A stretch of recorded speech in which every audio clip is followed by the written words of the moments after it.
What areas of the body can we remove a mole cosmetically from? Basically anywhere. If we start on the face, basically anywhere on the face we can remove a mole cosmetically, with the exception of the eyelids themselves. We refer you to an ophthalmic or ocular plastic surgeon for those kind of things. Or if it's on the lip itself, we don't remove those moles. They need to be cut out by a plastic surgeon. In the hair, we also remove moles.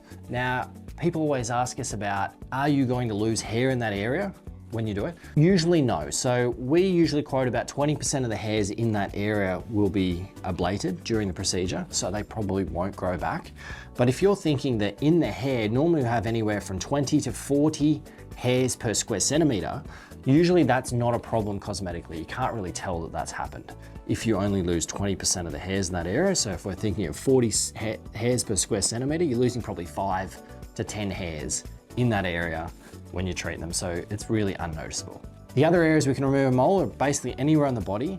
We also do intimate area mole removals, and they're really common. Like, you typically get skin tags in some intimate areas, particularly in the folds, so in the groin, and also under the arms. We see those very commonly as well.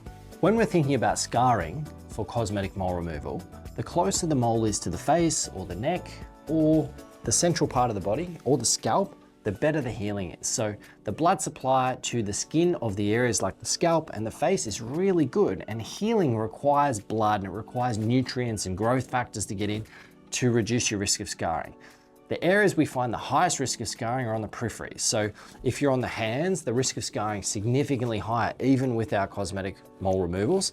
And as we get up the arms, the risk is still pretty high, because you've got to think the blood supply to the skin in those areas isn't as great, so you don't get the same growth and healing factors that you would on the face. So we say the risk of scarring on the face cosmetically, in absence of any other complicating factors, is around 5% of a visible scar that causes you concern.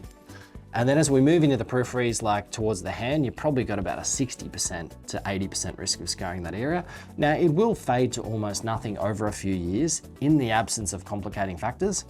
But think about, as you move away from the trunk and the body, the risk of scarring is higher.